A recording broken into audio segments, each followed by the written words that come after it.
Dude, but that shoot took an hour to do, probably an hour to edit the reel, an hour to edit the photos, and then he drove an extra hour. So this is definitely a first-time thing for us. We've worked with several companies in the past and kind of fluctuated, left on our own terms before. We've downgraded with companies. We said, it's not worth our time to deliver X. We've parted ways, just difference and left on good terms. But being cut and not paid is definitely a new thing for us and does not feel good after working with somebody so closely for a couple years. So I think I'm gonna start this video off with the story, a little bit of backlog, and how I got burned, but then some lessons of maybe how guys or people can improve upon my learning over this situation and other situations from the past. Back at ATA, we met with Nomad and had a great conversation. And in fact, we were doing more than what they even thought we did as far as the podcast, the YouTube, and kind of some of the traction we had been getting and some of the cross-marketing we offer. Well, and at ATA, obviously, there was a couple conversations made, and in fact they were thrilled to death and actually wanted more from us. They wanted some video format, especially for the reels on Instagram, and potentially our films to put on their own YouTube channel and build that because we were wearing the gear. At the end of Q1, I submit invoice and have a laundry list of communication on delivery throughout the Q1. Things I did, we shot a buck in January, so Kyle shot a great snow buck. There's a laundry list of photos in their newer gear. I also shot a reel that day. I put together a scouting reel as well that was really good. And they're not doing any of the stuff that Chris wants. They want that digital content, that like what you're creating, reels, that kind of stuff. Yeah. Kind of over-delivered in Q1 because I was so fired up from those conversations at ATA. And they get the invoice and say, wait a minute, let's set up a call. And Chris hasn't talked to you at all, has he? From the meeting at ATA show after that, he's not talked to you then at all? No, I have no communication with Chris. Yeah. Okay. See, the other thing was they were taking, and you would be a content person.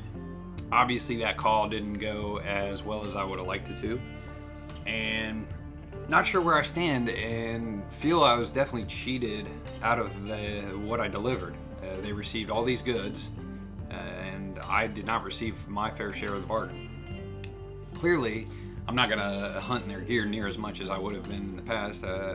Not that it's bad gear, but I like some other stuff out there as well. Might as well wear that and not give away free advertising. Heck, I made my own hoodie. Look at this thing. It's pretty sweet. Been wearing it in the turkey woods.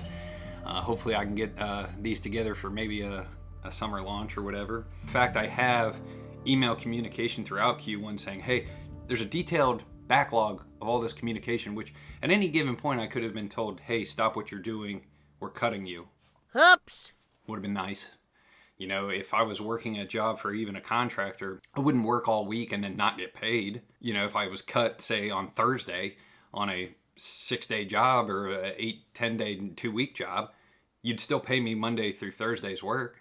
So I have learned some lessons over the years of being on pro staffs and helping run pro staffs, and I thought this might be a couple quick tips for guys that are interested or maybe have had some opportunities to do some things. If I had a couple things of advice, one, crush it right away. Put a good foot in the door. That's general common knowledge with even just your regular day job. I would say this: if you're given any sort of gear purchase or card, hunt, payment of any sort, get 80% of it as soon as you can. Because that big stipend or free gear may go away at some point. And if you've already acquired that gear, at least then you can flip it or whatever, or sell it on the secondary market if you don't want to use it, or just keep it. Know what your time is worth. And by going out and doing, promoting these brands, these companies, you're using your own time and effort and spending money. Gas is not cheap anymore. You might be better off, and Dave and I have had this conversation several times, to have a side hustle outside the hunting space where dollar per hour is generally better. And just buy gear on little discounts like 4th of July or Labor Day weekend. A lot of times these companies, Black Friday, will have a 20% off time of year. And if you spent your hour cutting lawns, hauling firewood, stuff like that, now you've acquired a bunch of cash. You haven't spent a lot of time doing it, because your dollar per hour is better outside the hunting space. And then a sale happens and boom, you can scoop up whatever you want, and you can bounce around from gear to gear, item to item. It's kind of a nice spot to be in.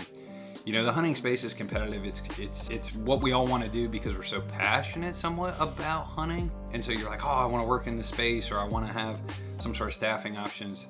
But your dollar per hour is not necessarily the best, and your time is not necessarily the best in the hunting space. You know, I thought this video was important to paint a real world picture, and that's something this brand has always been about. So getting cut from a staff is not necessarily an embarrassment, but I do want to tell the people, like, look, it happens, and here's how I've gotten burned, and hopefully you can learn a lesson from this, even if it's not in the hunting space, maybe if it's in your real life. And I hope to have these hoodies available in June. You know, kind of a cool pattern. Team Hard on Bucks, we're out.